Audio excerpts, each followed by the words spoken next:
Hey guys, welcome back to another episode of Health Animated. On this podcast, we strive to make health information accessible to everyone. My name is Alex. And I'm Danielle. If you're returning to our podcast, thanks for your ongoing support. And if you're listening for the first time, welcome. We hope you stick around. So, before we get started today, I'd like to wish everyone a very happy new year. Happy New Year! So natural. This past year has been trying to say the least, and I'm super excited, and I think most of us are super excited for a fresh new start. So Danielle, what did you get up to this New Year's Eve? Anything exciting? Yeah, it was really nice. We ended up watching Lord of the Rings, Return of the King. We had a bit of a Hobbit and Lord of the Rings marathon the week previous, so it ended up, the finale ended up being on New Year's Eve, so that was nice.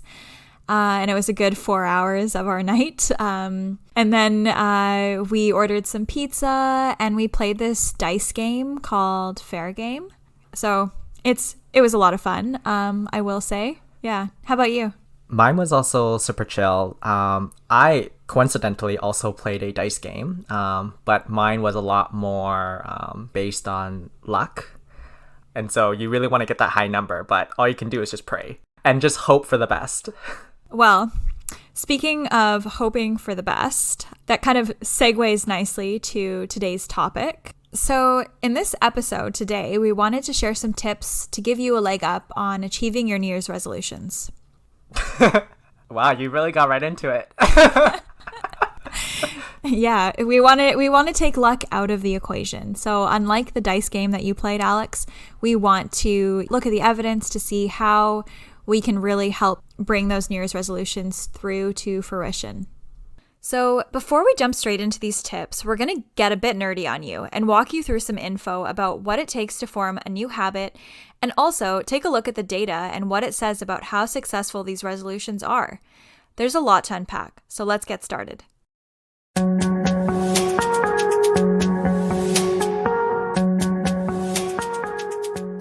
I think when it comes to New Year's resolutions, you're either a believer or you're not.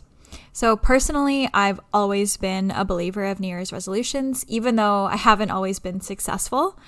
So I was really interested to learn about the data when it comes to how successful people are carrying out these resolutions. So we came across this study that was recently published, just actually in 2020. And it was a Swedish study that enrolled 1,066 participants. And they found that by December, 68% of the participants responded, and 54.7% were successful. So if we assume that everybody that didn't respond was unsuccessful, then that means about 37.6% of the people were considered to be successful. And to me, I actually found this number quite comforting and high because I didn't actually think that New Year's resolutions were that successful. I'm going to play devil's advocate here. First of all, good job for crunching those numbers because I had no idea how you came to those numbers so quickly. For me, I think we'll talk about it more, but I've never really been a huge subscriber to New Year's resolutions. So when I looked at the number of 37.6%, to me, that's like a so-so-ish success rate. And one of the reasons why I think it's so-so is this is an experimental study. So if we're thinking about real-world data, we have to recognize that in this study, the people that decided to participate chose to participate. So you could argue that there was some level of intrinsic motivation for these people to improve their lives. Having said that, though, I also like to be very optimistic. You may have heard of the saying where you miss 100% of the shots you never take. And to me, that's true. If you don't try at all, you're never going to succeed. So why not just give it a try? Yeah, I think that's a really interesting point that you bring up, Alex, about the selection bias. So I would agree with that.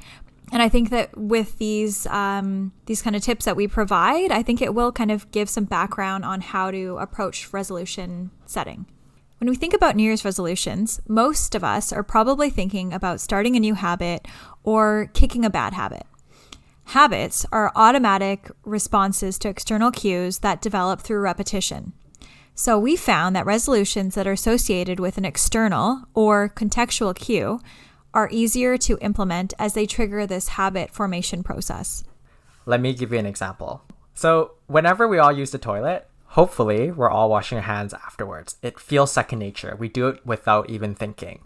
So using the toilet is the contextual cue, and washing your hands is the action. Another really obvious example is when you get into a car. The first thing you do is to put on a seatbelt. So getting into your car is the cue, and then putting on the seatbelt is the action.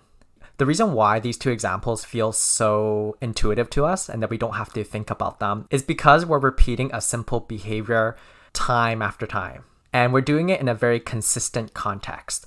And by doing so, it leads to the action being activated whenever we are exposed to that same cue. So the cue of using the toilet or the cue of getting into the car. So one of the takeaways from this is that when you are thinking about your New Year's resolutions, try to choose a behavior where you keep your action and the contextual cue the same. So for example, if your goal is to say, I'm going to eat a banana at breakfast every single day, that would be better than to be like, oh, I'm going to try to eat different fruits or vary the time that I eat it with different meals. So while it may seem to be less boring and has a bit more flexibility, it actually requires way more effort and is not necessarily compatible with the theories of developing that automaticity. And so, as I said earlier, when you continually practice or repeat that behavior, the action will eventually, quote unquote, be transferred to that external cue. So rather than depending on your own conscious to make that choice or relying on your level of motivation to perform an action, it happens a lot more automatically. So what's really interesting is that these habits are then likely to continue over time, even after your level of motivation or interest wanes. Yeah, and just adding on to that point, what we also found was that simple behaviors are actually easier to implement than more complex behaviors. I know that kind of sounds like a no-brainer, simple things are easier than complex things, but let's explain and unpack that a bit. Simple behaviors are actions like drinking a glass of water in the morning when you wake up, or eating a banana with breakfast. Whereas complex behaviors are actions like going to the gym or going for a swim. So in a 2010 study that was led by Philippa Lally, they found that the group that had to exercise, which was a complex behavior, actually took 1.5 times longer to reach automaticity, which is defined as the ability to do things without taking up a lot of mental space and allowing it to become second nature.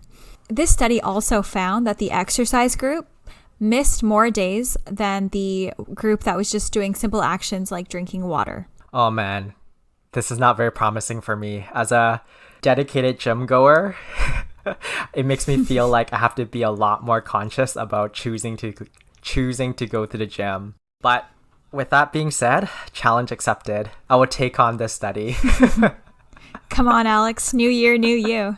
Okay, so with that being said, one question that I was really curious to find out about is, what if I miss a day here or there? I'll be the first one to admit that I'm not very good at doing things routinely every single day. So is that okay? And would that inhibit my ability to form a habit? Well, I'm glad to report that the research actually shows that it's okay to miss the odd day here and there. There's actually no long-term costs associated with missing a day. And yeah, this is actually kind of reassuring. Yeah, it made me feel so much better. I think in the past, I've been one of those people that if I miss one day, I'm like, oh, it's over. All hope is lost. I'm just going to give up. Yeah, exactly. I can't do it anymore. I failed. But I think we just need to kick that perfectionism and realize that it's fine to miss the odd day. Mm-hmm. I think what would be interesting is understanding the limitations of this advice, because I think further research needs to be conducted to kind of determine like whether or not missing a week would be okay or missing 2 weeks would be okay, or if there's a difference between missing during the beginning of the habit formation process versus missing days towards the latter end of the habit formation process.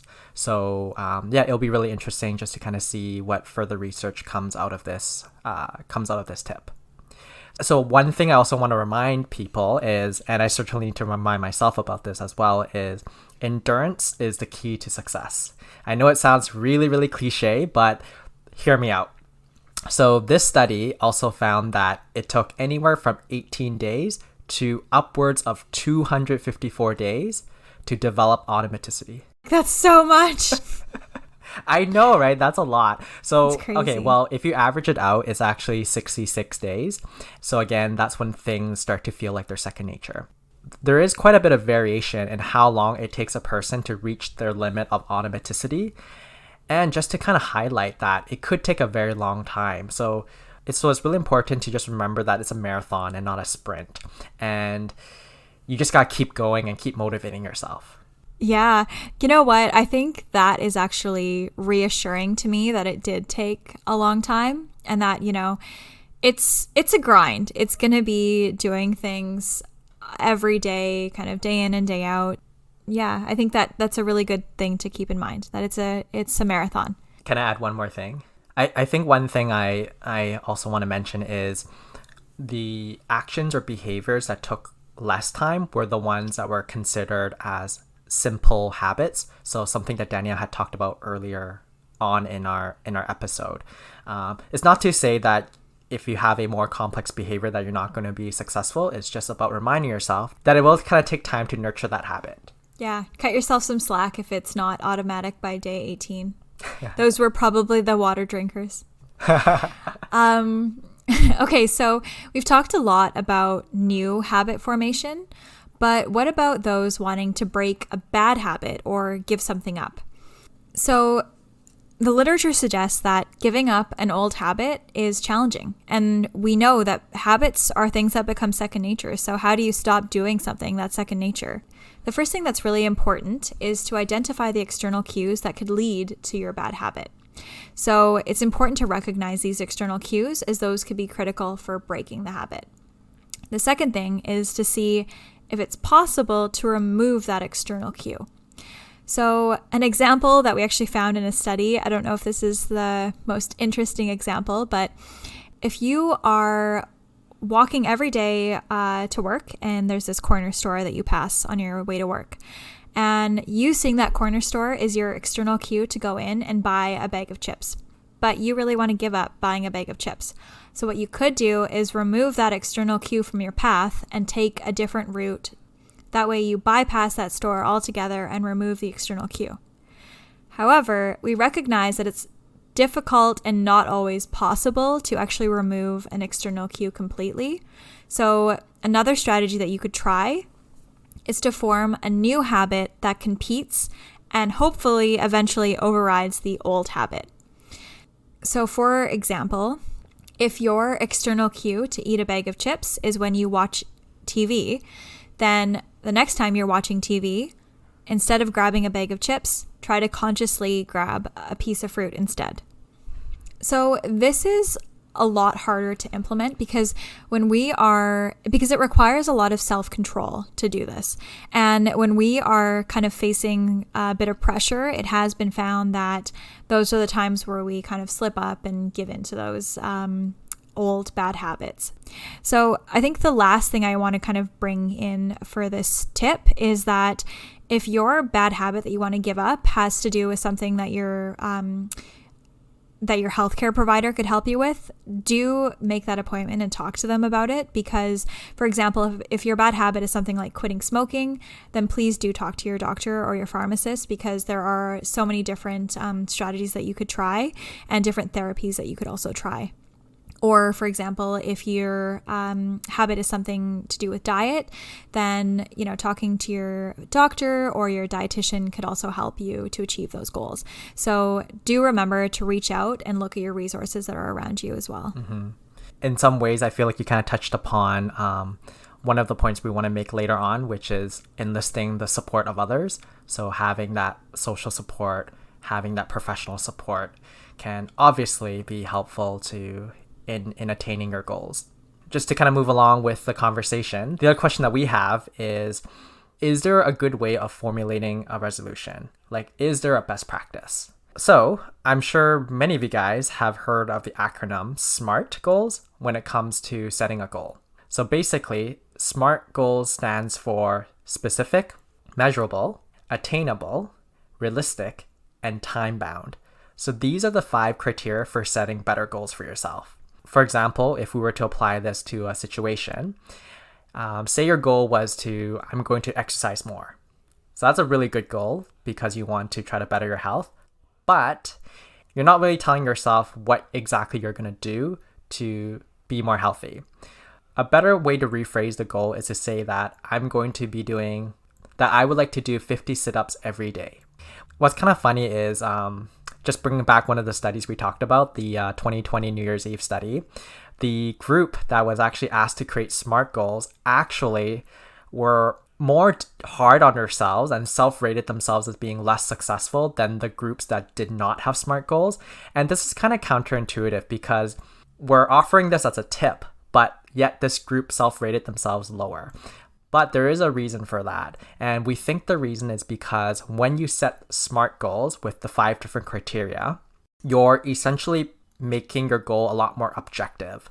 So when people go to rate themselves, it's a lot easier to say like, oh, I actually didn't do 50 sit-ups today versus like someone who says like, I'm just going to exercise more. Because when you say you're just going to exercise more, the goal is a lot more loose and people might subjectively think they achieved the goal for the day. Whereas if you didn't do 50 sit-ups, then you actually didn't do 50 sit-ups. You can't really be subjective about that. Yeah, I think that's a really good point to make. And I guess if we were to tie it kind of one step further for the SMART goal, if your goal is a really simple task, then tying it to that external cue is even better. So for example, if your goal is to do the 50 sit-ups every day, you could say, I'm going to do 50 sit-ups every day before dinner. I would not recommend doing it after dinner because you might get cramps. Good point.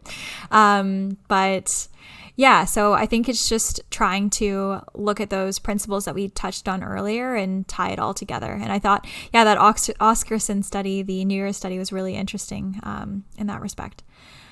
So I think the last thing we want to touch on is how do you keep yourself accountable? So what we found from the literature is kind of these three points.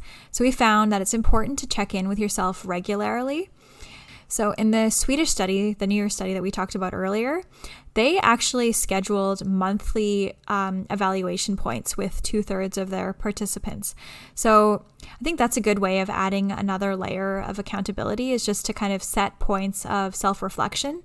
So, we've all got smartphones nowadays. So if you just set a reminder in your phone to check in with yourself and reevaluate, I think that is a good strategy for success. Another strategy that they looked at in that New Year's study is to set interim goals. So if your goal is a pretty lofty one, then setting smaller interim goals might be a good way of trying to achieve that.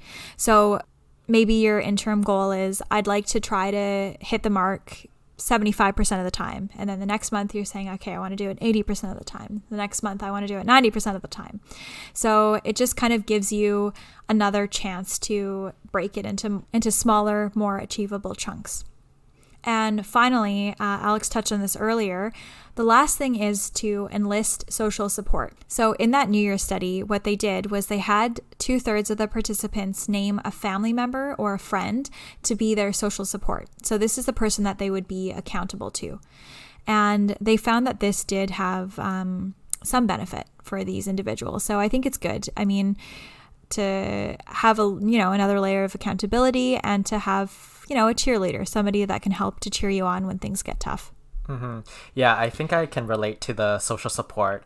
When I go to my gym, I have 2 other coworkers that go to the exact same gym as me. And I know that if I don't show up that day, they're going to ask me about it. And I better have some good excuse because otherwise, they're going to call me out for it. So it gives me an extra layer of motivation to hit the gym more regularly. Yeah, it's positive peer pressure. Peer pressure in its best form. Yes. Okay, so just to kind of summarize, I would say that our approach to New Year's resolutions is really simple. Choose your resolution, write it down, and check in on a regular basis. So Alex, with that being said, I know that you were a little bit more skeptical at the beginning. What do you have any New Year's resolutions this year? Well, to be quite honest, I'm not usually a subscriber or believer of New Year's resolutions per se. For me, if I want to set a goal, I would just set it, regardless of the time of the year. I also do think that with the mark of a new year, it's also just good practice to reflect on all the wonderful things that we've accomplished and allowing ourselves to reset and to plan for new goals ahead. So this year, I guess you could say I might actually be planning a New Year's resolution. And my New Year's resolution is to try to read for 15 minutes before I go to bed. I know this might not sound like a lot to our listeners out there, but if you know my baseline, it's pretty embarrassing. So I'm kind of practicing what we're preaching, which is to set goals that are realistic. So I'm going to start with that. And if I find that halfway through the year I'm doing well, I could perhaps bump that up. So someone actually already picked a book for me. So my boyfriend's brother lent me this sci-fi book. It's called The Three Body Problem. It looks really interesting, and I've actually gone through the first chapter already. But what's kind of cool is that apparently President Barack Obama had read it, and it was also originally written in Chinese and then later translated into English. Yeah, that sounds really good. I also have New Year's resolutions. I first would like to give you a little kind of tip with yours because somebody just told me this recently because I also want to start reading more. Okay. There is this app called Goodreads that my boyfriend's sister told me to download, and it's you can kind of have like reading challenges, and you can add your friends and they can recommend books. And I haven't like figured out all of the features yet, but I did download it, and I'm also trying to set goals with respect to reading, so that might be another way to help you to achieve your goal. And this message is not sponsored, for the record. It is not. Yeah, it's only our 4th episode, so. Although we wouldn't mind, Goodreads, if you're listening, hit us up. If you're listening, help us. So for my resolutions, I also have the resolution of wanting to read more too. I would agree with you, Alex. I haven't read as many books as I should have this year, although I do think that with 2020 and the pandemic, I have read more than probably previous years. But I'd like to read for at least 10 minutes before I go to bed, and that's because 15 minutes seemed like too much because I can sometimes go to bed pretty late. So 10 minutes seemed achievable for me because I wanted my goal to be attainable. My next goal is to fill up my water bottle with at least 500 mils of water after lunch and drink it before the end of the workday. And my last goal is I'd like to exercise 3 times a week on Monday, Tuesday, and Thursday before I eat dinner. So I think this one's going to be the hardest one because it's a complex behavior. I have tried to make it as specific and measurable and time bound as I could. However, because my contextual cue is not happening every single day, it might be harder as well. And, it's exercise. So it's probably going to take me 254 days before I can develop this habit, but we'll see. Remember, it's a marathon, not a sprint. So you just got to keep doing it. Thanks, Alex. So that's a wrap for today's episode. Thank you guys so much for tuning in to this week's episode of Health Animated. We want to recognize that this is the first time that we're diving ourselves into human psychology and really reading up on, human behavior and human psychology. So if this is something that you dig and you want us to do more, let us know. We're more than happy to keep reading literature regarding these topics. And with that being said, are you planning to set New Year's resolutions for this year? Let us know on Instagram so, we can support each other. And whether you intend to set goals or not, we want to send you nothing but positive vibes for the year ahead. Yeah, we're wishing you all the best for 2021. If you enjoyed this podcast, we'd really appreciate it if you could take a quick minute to subscribe to our podcast and to also rate our podcast through Apple Podcasts if you have a sec.